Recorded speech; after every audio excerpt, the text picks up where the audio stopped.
Kale ensonga za First Lady Janet Kataaha Museveni ate era nga ye minisita w'ebyenjigiriza n'ebyemizannyo zigenda maaso okubeera nga zoogeza bannayuganda obwama ku nsonga y'obulamu bwe n'embeera gy'alimu we tutuukidde n'olwala ennaku z'omwezi nga ziri nnyo omwaka 2026 mwezi gwa June bannansi tebannaba kunnyonnyola kituufu kiki ekigenda maaso ku obulamu n'embeera eya First Lady Janet Kataaha Museveni ate nga she holds such a very critical position era omulimu gwalina ogw'ebyenjigiriza munene nnyo era mukulu nnyo munda mu ggwanga Uganda. Kakati n'olwaleero State of the Nation Address nga Yoweri Kaguta Museveni agenda maaso okubeera nga ategeeza bannansi n'okuba ttooki mu ggwanga nga bwe liyimiridde olwaleero mu sekita zonna n'ebintu byonna ebigenda maaso.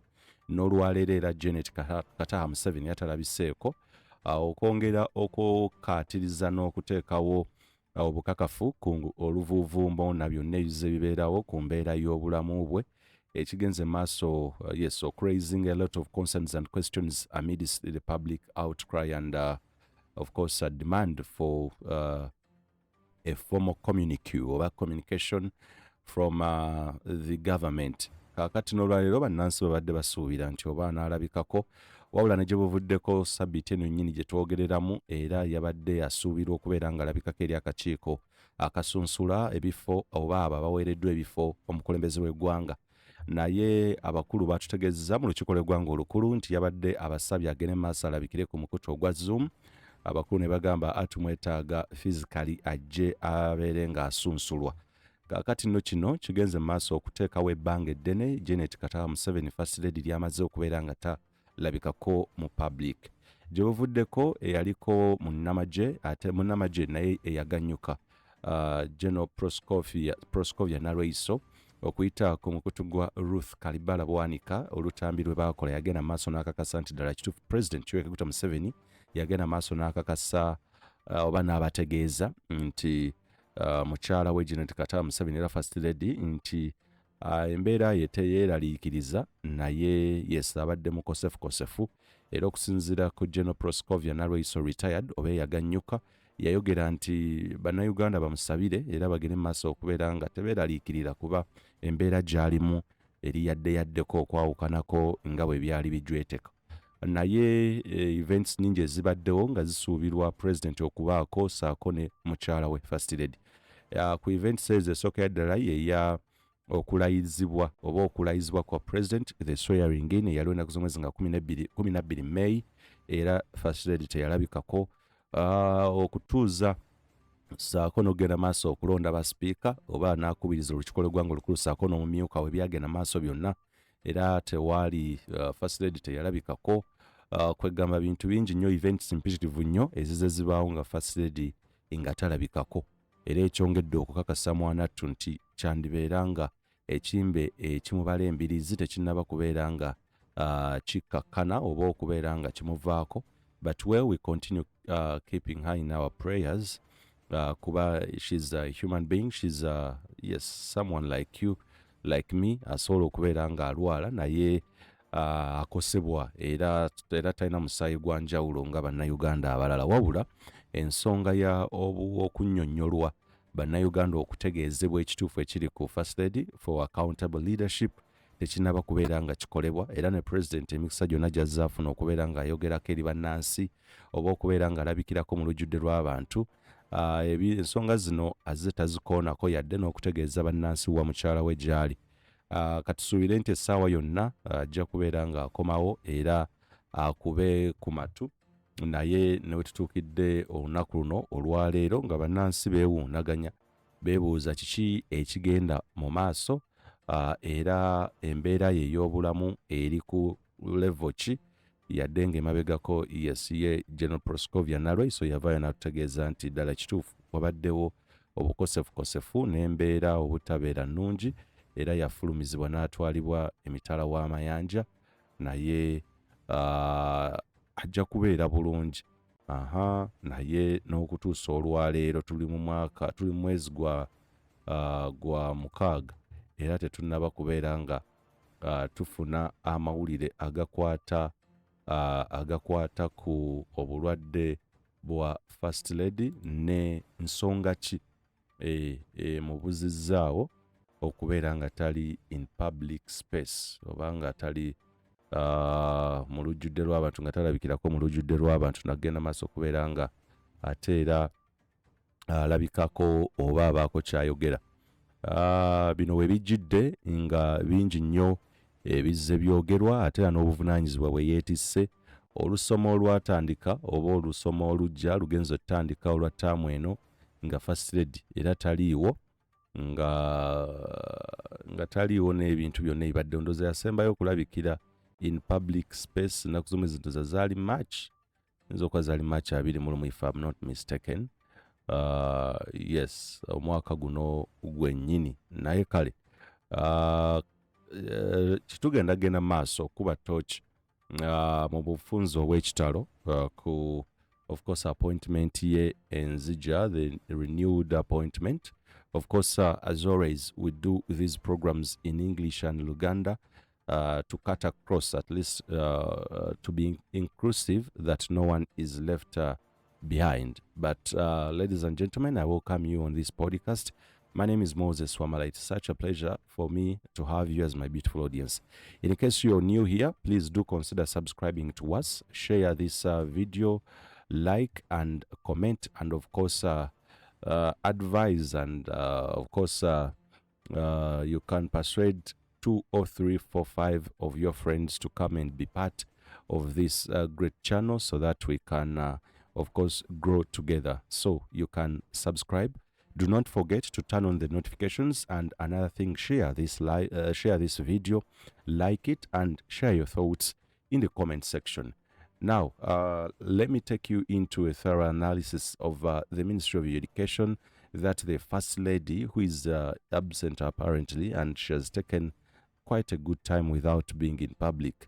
Now, let's have a look at the stewardship of Janet Kataaha Museveni and, of course, the Ministry of Education.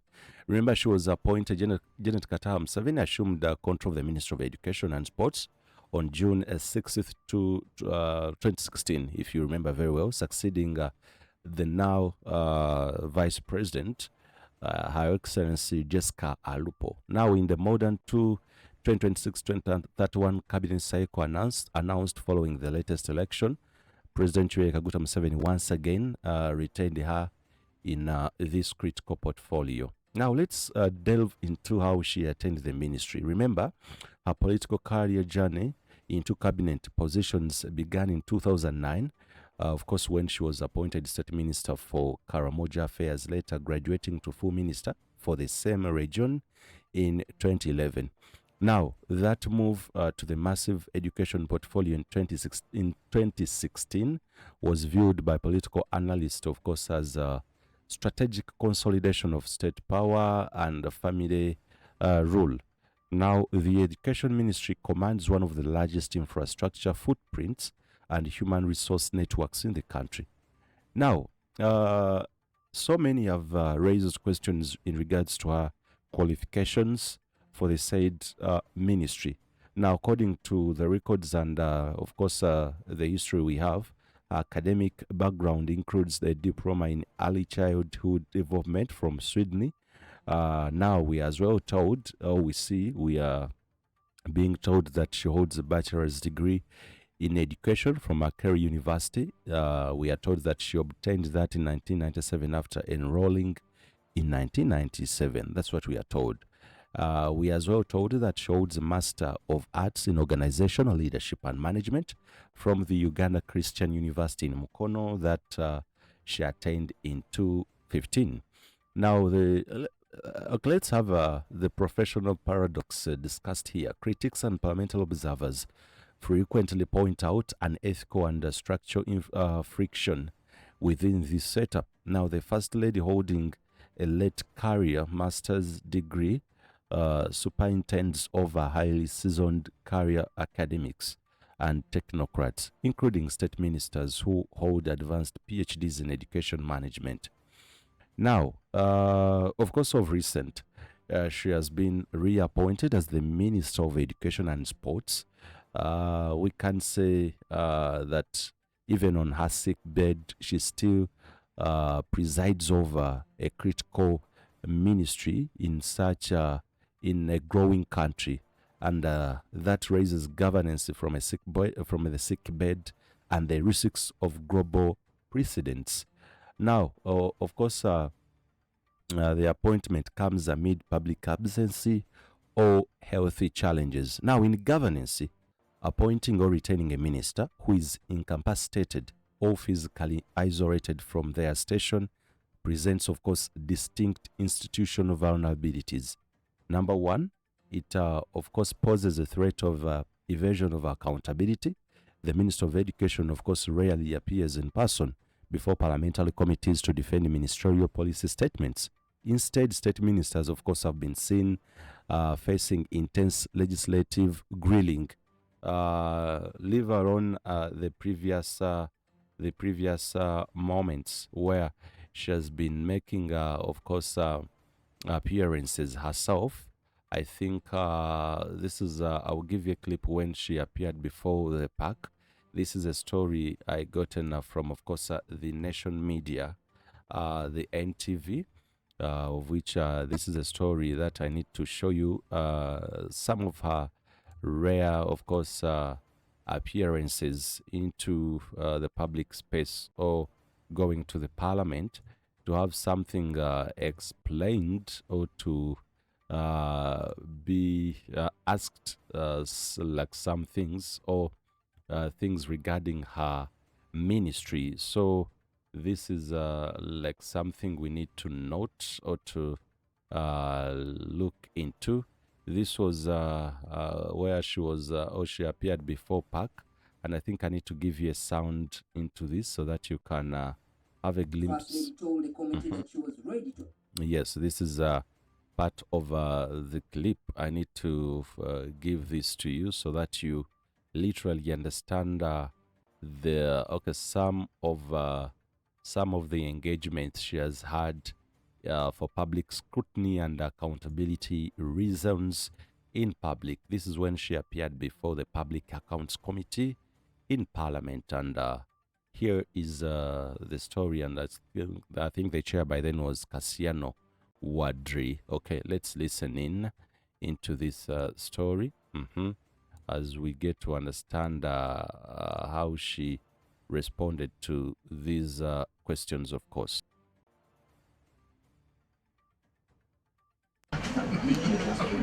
When the Parliamentary Public Accounts Committee resumed its probe into alleged financial misappropriation in the office of the Prime Minister this week, much was anticipated.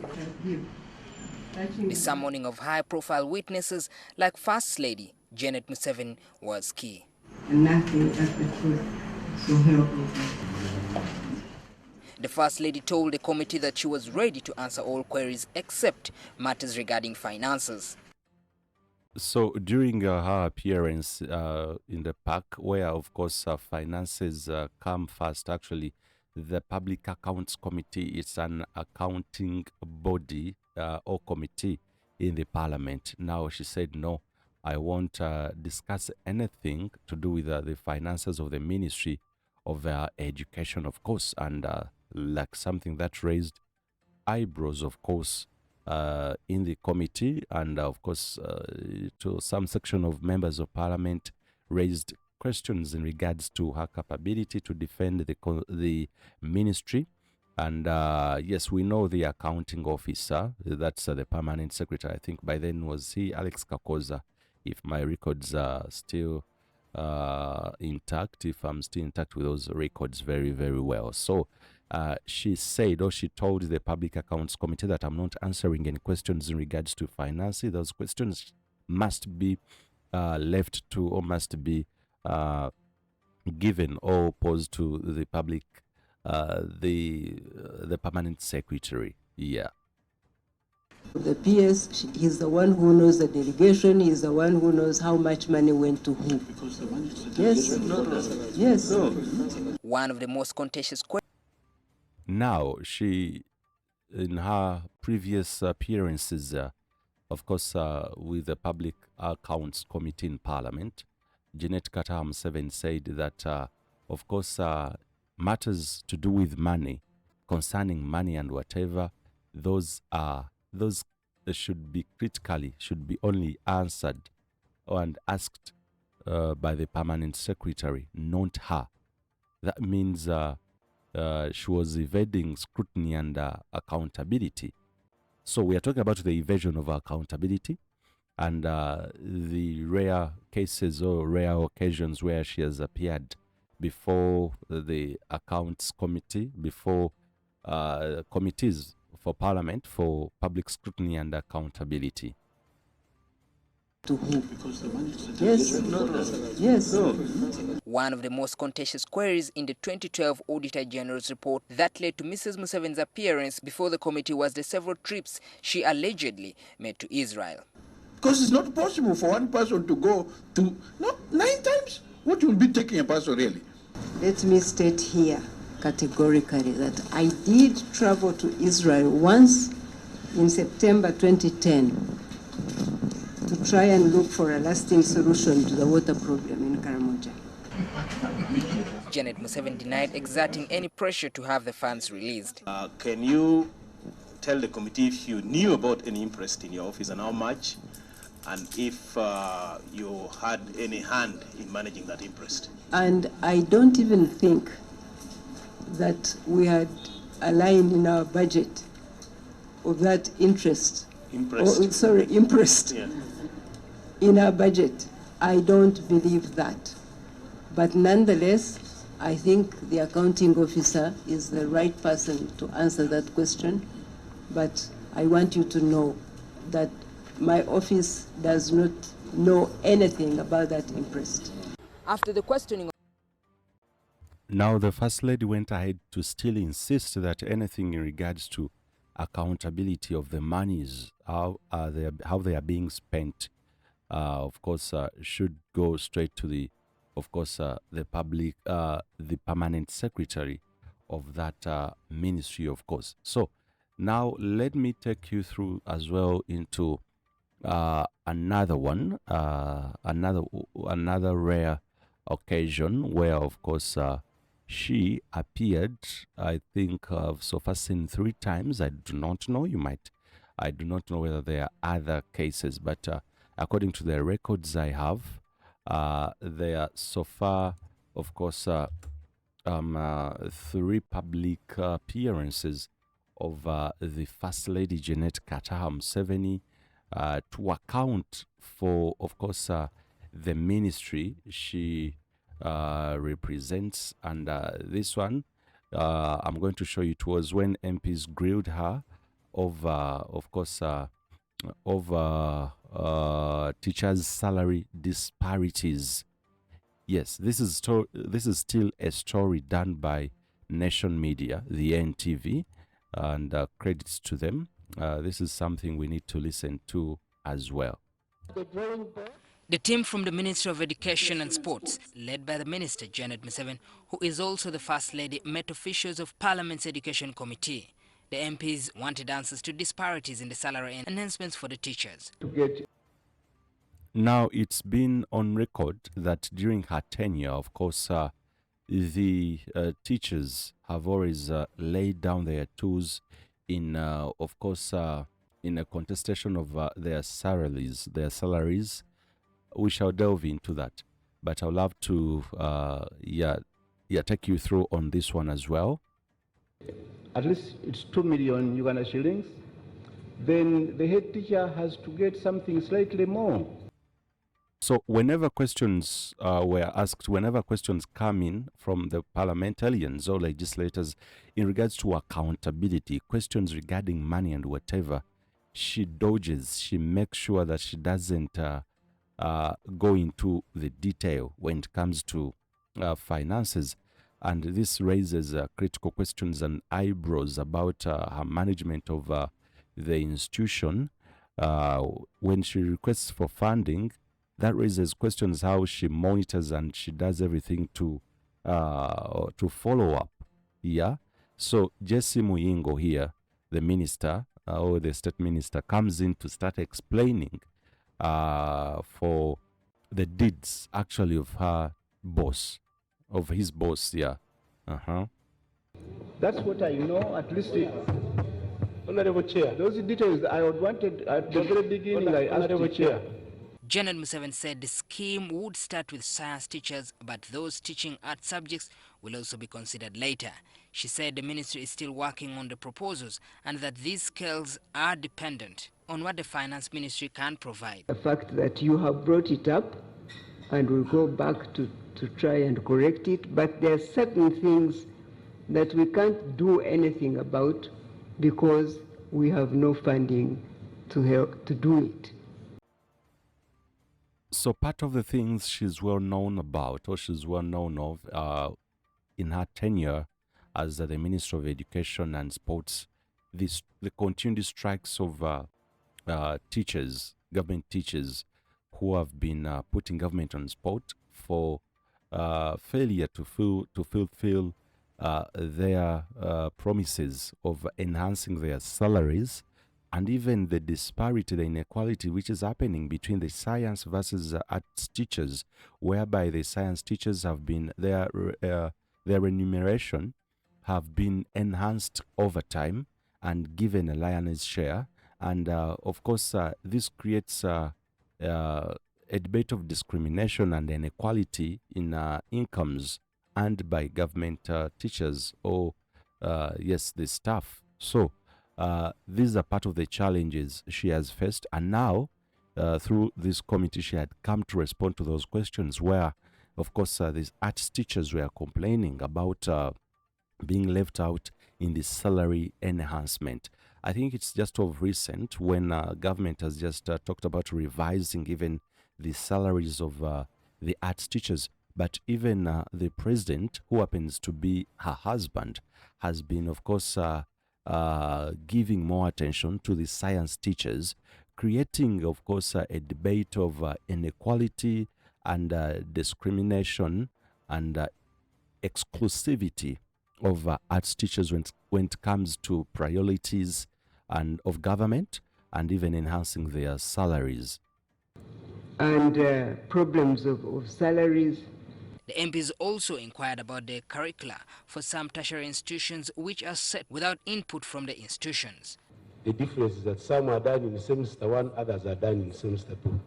For example, students who are doing accountancy, they are supposed to do business law in first term or first semester. Another contentious issue was in regard to the seed schools that are not part of the traditional schools but appear on the list of institutions to be funded by government. Seed schools are established by the government in sub-counties for the implementation of universal secondary education program. State Minister for... So this forms part of the rare, of course, rare occasions where the First Lady has, of course, been tasked to respond to questions from legislators in regards to her ministry. Actually, the rarest, yeah. I think I have records of 3 times where the First Lady has appeared before Parliament. I beg to be informed if there are more further engagements she had. I think the previous one that had to be in Parliament under the Right Honourable Rebecca Litwala Kadaga, she ordered, or she asked the legislators to meet her at Kololo and not at Parliament, citing different reasons, which MPs took as a vote of no confidence, so even undermining them and looking to their efforts, and they were like they fussed about it. They were like, no, this cannot happen like this. And just like that, the First Lady went away with it. So it is, of course, something that has always raised questions that the First Lady, calling the First Lady to appear before Parliament is a very, very hard thing. You understand?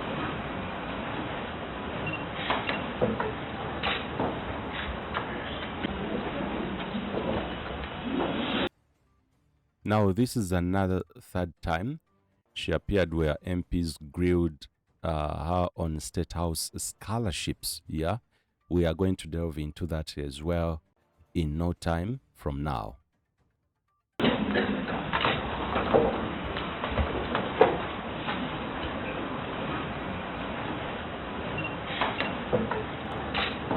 Still, this is a story done by the NTV, and all credits to them.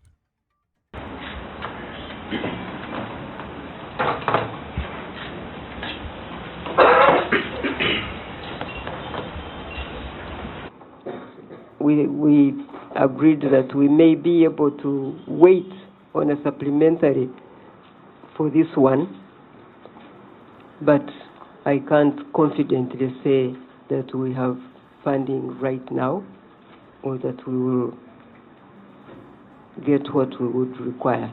Kindly look around as we also look into the budget. We fail so that we don't make this loan scheme fail to get its allocation of 5 billion, so that it moves on, because you are assured of this money coming back to you. It's not as if this is a fault of ours, but since we know that there is a possibility to get some funding, which will make So most of the times she used to appear, or some of the rarest times she has appeared before Parliament to explain issues in regards to her ministry. She has been appearing with Dr. John Chrysostom Muyingo, and this confirms that he happens to be like someone critical. That is why he has never lost his role in the Ministry of Education, which confirms that he's someone who understands better when it comes to education matters, and that's why you see that on a number of occasions where the First Lady has appeared, of course, Jesse Muyingo has been so close, I think, to be able to handle even the most complex matters in regards to the questions being raised by legislators. Possible the ministry to implement some of these programs. I think you should agree with us. The president asked that the government sponsors some student in that university to pursue a course leading to professional science teacher. And these are Ugandans. If it is a pledge of the president, let it go to his gifts, not within the Ministry of Education's budget. Because the president has 80 billion for gifts. Gifts is there. We have it in the way she looked at, of course, that face can speak volumes, actually, when the Kalungu hailing Member of Parliament, Gonzaga Sewungu, was trying to make some points or to raise some concerns. That face alone is enough, I think.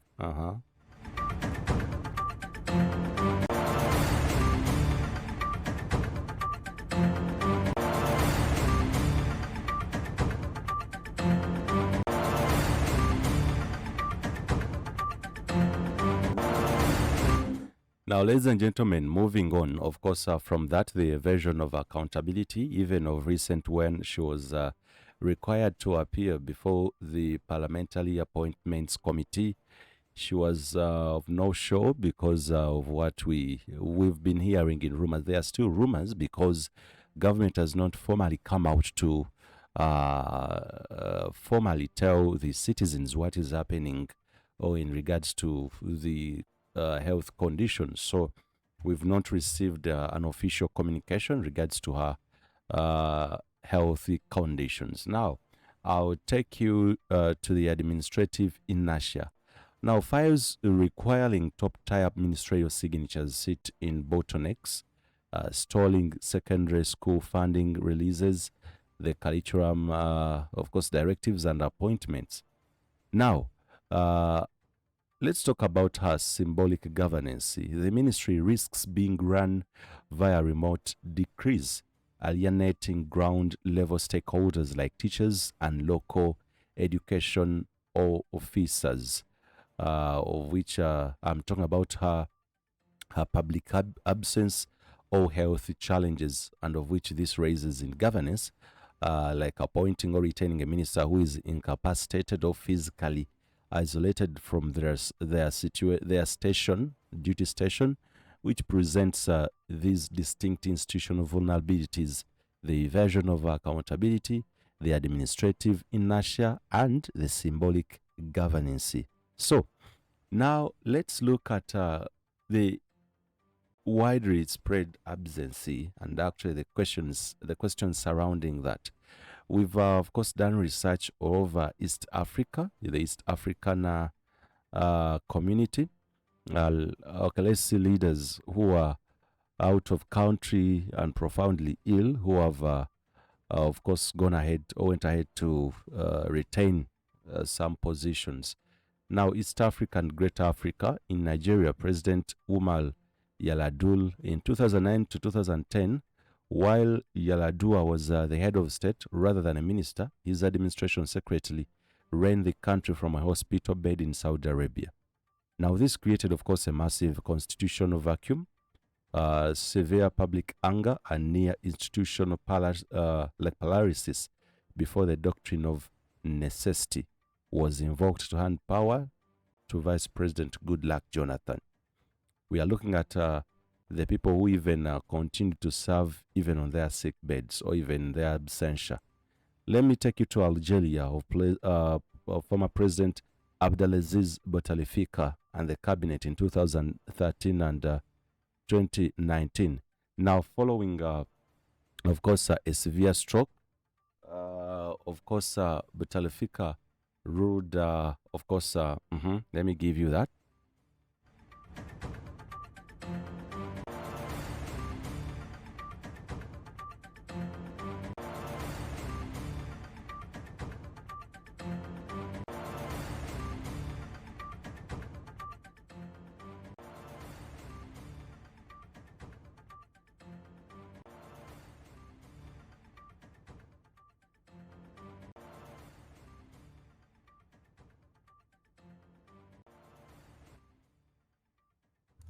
Yes, still on Algeria, President Abdelaziz Bouteflika and his cabinet in 2013 to 2019, following a severe stroke, Bouteflika ruled almost entirely as an absentee leader, now making major cabinet reappointments via proxies while confined to a wheelchair or foreign hospitals.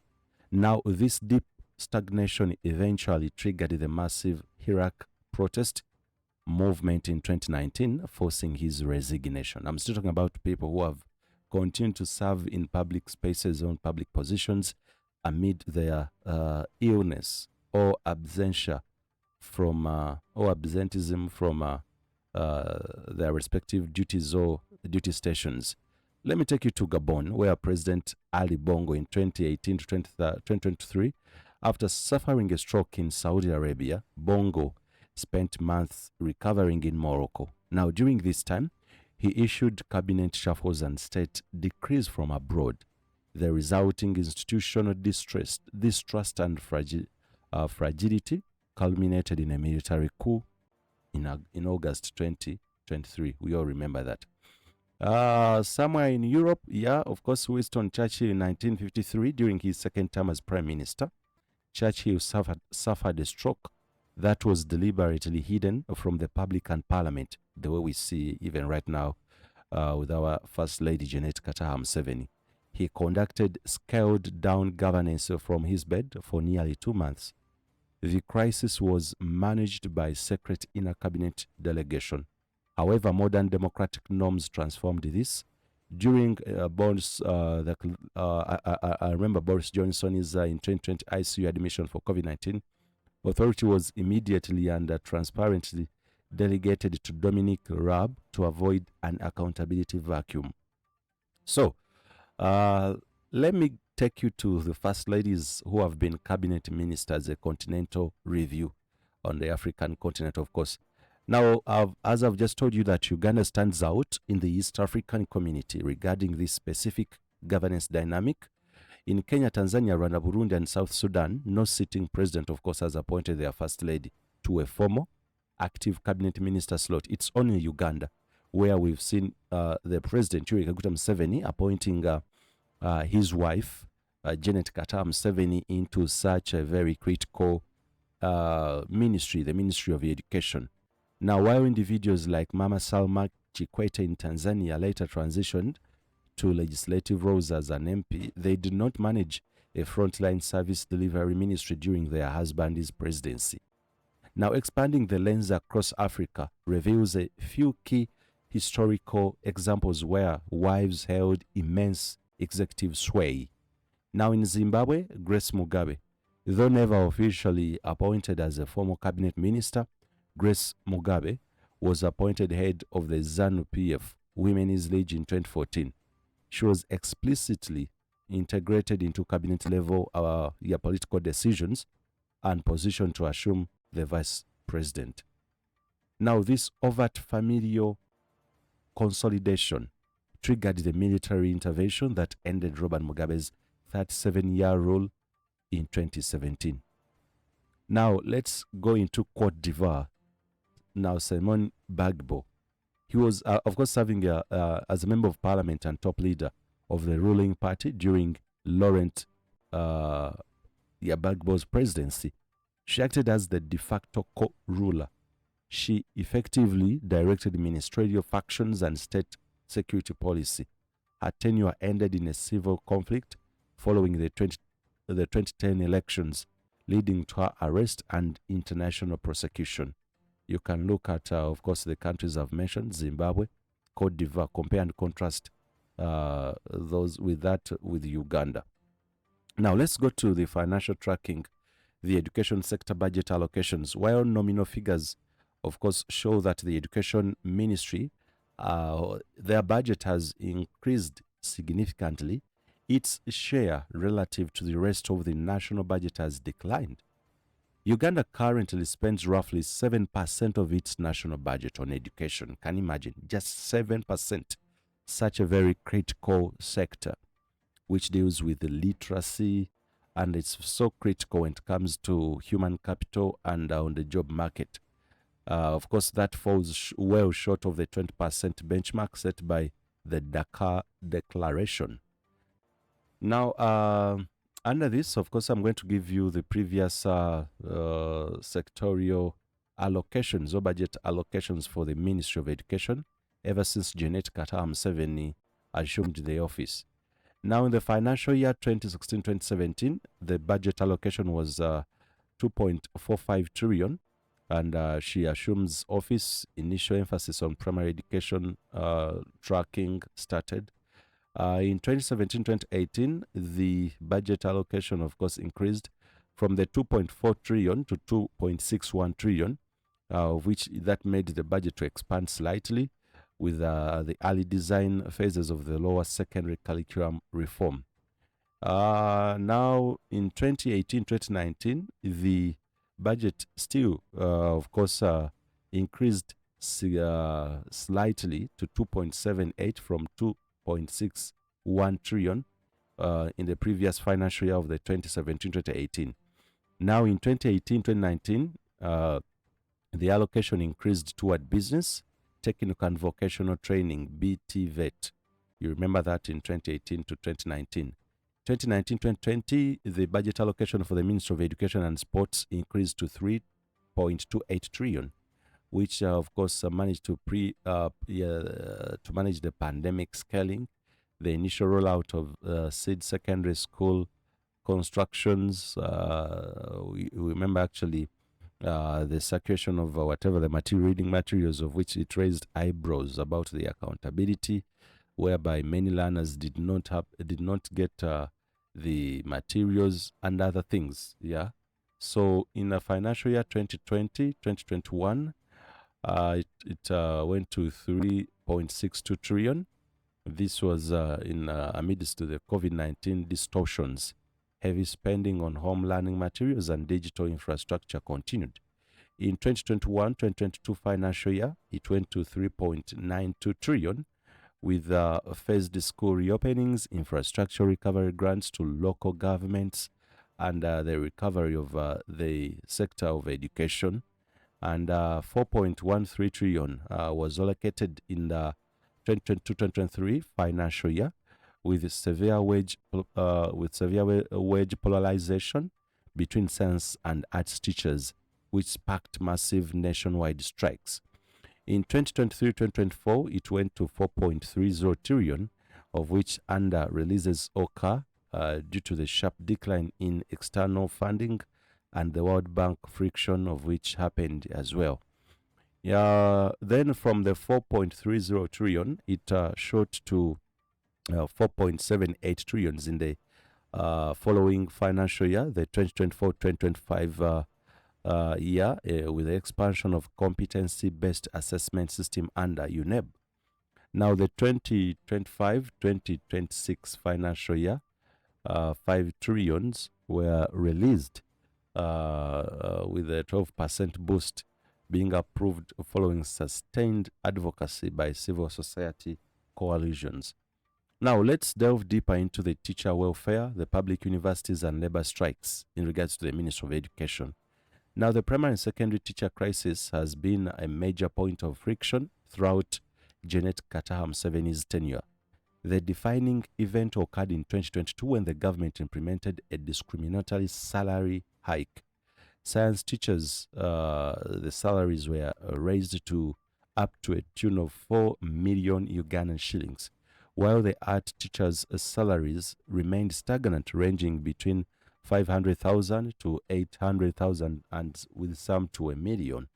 Now, this policy prompted the Uganda Teachers Union, UNATU, to organize a massive weeks-long strike that polarized public schools. Now, the ministry responded firmly rather than through compromise.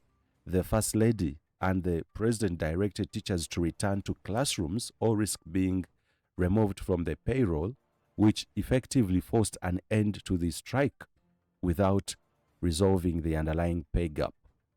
Now, to track attendance, the ministry deployed the teller, or the teacher effectiveness and learner achievement, the electronic monitoring system, choosing digital surveillance over addressing welfare concerns. You understand? Now let's look at the public universities and the global competitiveness. At the higher education level, academic and non-teaching staff across Makerere, Kyambogo and MUBS have frequently gone to strike due to salary disparities and unpaid allowances. While graduation rates have steadily climbed or increased, the economic value of these degrees on the global market faces significant hurdles. The curriculum mismatch. Higher education programs remain heavily theoretical, leaving graduates ill-equipped for a modern technology-driven global marketplace. Let's look at the underfunded research. Public universities have often reported that they receive limited research grants or funds, which restricts their international rankings and keeps them dependent on undergraduate tuition fees, like something that is acting as well as a bottleneck in her tenure. Remember, she was, of course, reappointed of recent. Now, let's go to the student trends, the dropout, the graduation, and UPE or USE realities. Of course, the transition rate from primary education to higher institutions highlights a significant bottleneck within the system. Now, let me take you to the enrollment of the nursery to primary, of which we receive reports that literally every year at least 1.8 million learners join nursery or education or primary. Now, which is of course high initial enrollment driven by universal primary education. Now, by the time learners reach primary 7, that is to 750 to 800 learners from the 1.8 million, which poses a greater threat of more than 50% of initial enrollees dropping out before sitting for their primary leaving examination. By the time we reach Senior 4 or the Uganda Certificate of Education sitting, over 340 to 360 learners they reach or they manage to sit around that figure, which poses a financial pressure and a lack of localized seed schools, causing further attrition. Now, by the time learners reach the Senior 6U ACE sitting, the numbers drop further to 9,500 or 110 or 1100,000. 1100,000 which pulls this, the pool sinks significantly before university entry. Now, the public university entry, at times it is the public from, if we are to trace from those who have come from public universities or from public schools or whatever, goes to 40,000 learners. Only a small fraction of the original primary cohort assesses higher education. You can read between the lines. Now, our UNEP performance data indicates that while raw passing numbers have risen, there is a stark divide between urban private schools and rural UPEU's institutions. Rural government-aided schools regularly see a high percentage of students placing in Division 3, Division 4, or even failing completely. This trend is driven by severe challenges, including high pupil-to-teacher ratios, often exceeding 60:1, underfunded capitation grants, and lack of school lunch programs.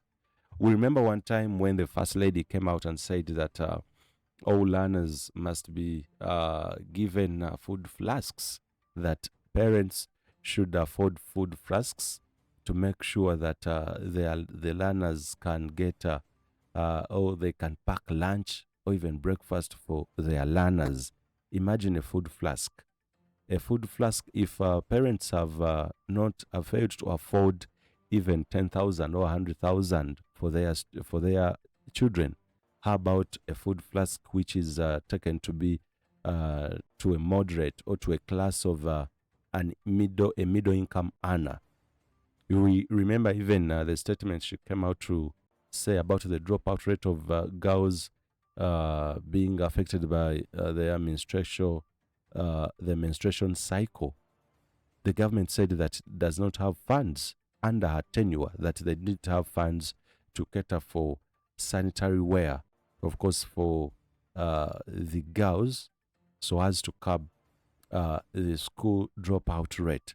These have all been under the tenure, under the stewardship of the Minister of Education, Janet Kataaha Museveni, of which we believe that she can do something and she can cause a budget of which increase and even make sure that the underfunding and even the dropout rate is put into consideration. Now, something that I played, of course, I played a video for you in regards to the higher education financing, the scholarships and the loan scheme. Now, the allocation, the State House and government scholarship disparity. Now, the allocation of government-sponsored university slots faces, of course, regular public criticism for geographical and economic imbalances. Now, placements are largely awarded based on top-tier UNEB scores. As a result, these scholarships disproportionately benefit affluent families who can afford expensive private secondary schools, leaving disadvantaged rural students unrepresented or underrepresented. Now, there is the Higher Education Students Financing Board loan scheme, which was launched in 2014 before she was appointed Minister of Education. The student loan scheme was designed to support bright, low-income students. Now, under Janet Kataaha Museveni's tenure, however, its capacity has declined significantly. There are budget shortfalls. The board has faced frequent funding cuts, forcing it to suspend new applicant intakes entirely during certain cycles or limit support to a very small number of students. There is as well a reported low recovery rates. The lack of a structured student tracking system and high youth unemployment have hampered loan repayment efforts, stalling the creation of a self-sustaining fund. Now, with that said, let's look at the report card, the performance evaluation of the First Lady and the Minister of Education and Sports, and whether she deserved to be reappointed, despite all the above I've just taken into account. Now, evaluating her tenure reveals a mix of institutional updates alongside deep systematic or systemic challenges. Let's first look at her achievements from 2016 to present. Yes, the curriculum has been reformed. Kudos to her. Successfully, she oversaw the design and rollout of the new lower secondary curriculum, shifting focus toward competency-based learning. That's an achievement. Now, the teller or the surveillance deployment, which was introduced digitally, tracking tools to actively measure and curb teacher absenteeism in public schools. That's a tick. Now the infrastructure expansion directed the construction and upgrading of over 100 community seed secondary schools across the country, which are the implementation and what it raises eyebrows and questions. So her performance card when it comes to policy and curriculum upgrades, I think she can get either a C or B+. She has successfully pushed through long overdue secondary curriculum updates, which is still moving. Let's look at the infrastructure expansion. I think she can steadily get a C, D, around there. Steadily expanded the number of seed schools through funding gaps persisting. Now the teacher welfare and labor regulations, she might get an E or D. It depends on how you, of course, take it. Now the 2022 Arts Science wage divide, of course, that eroded teacher morale and strained union relations. We've seen strikes in and out on our tenure, and the solutions to the problems have always been threats and actually threatening some to be, or the teachers to be, of course, like to be punished, and others to be put off or struck off the payroll and so forth. So her tenure hasn't really delivered solutions, but threats when it comes to teacher welfare and labor relations. Now, the higher education funding and loan recovery, this is an F. The student loan scheme faced repeated funding pauses, leaving many vulnerable applicants without support. It supported those who can even afford, but not those who can't. The parliamentary accountability, this is an E. Regularly avoided direct committee oversight, weakening parliamentary accountability, leave alone the rarest occasions where she has been a show to the parliament before any committee as required. Now, looking into her recent appointment, now from a strict public administration perspective, renewing her appointment carries clear institutional risks. While her office brings immense political influence that can shield the education budget from deeper cuts, the position demands an active front-facing leader who can engage directly with Parliament, navigate intense union negotiations, and face public scrutiny without the insulation that surrounds the office of the First Lady and even the threats. So, there are those even who fear her publicly, and she's not someone who can be just called to Parliament and she okays that, and even a lot has been happening behind the curtains. So we just wish her a quick recovery, and maybe perhaps she comes back to take good care of such a very critical ministry as the Ministry of Education. We keep her in the prayers, and we pray that maybe she recovers and comes back steady fast to cater for the ministry. I beg for, of course, for your comments regards to this. Have yourself a blessed one. Uganda Eyenkya.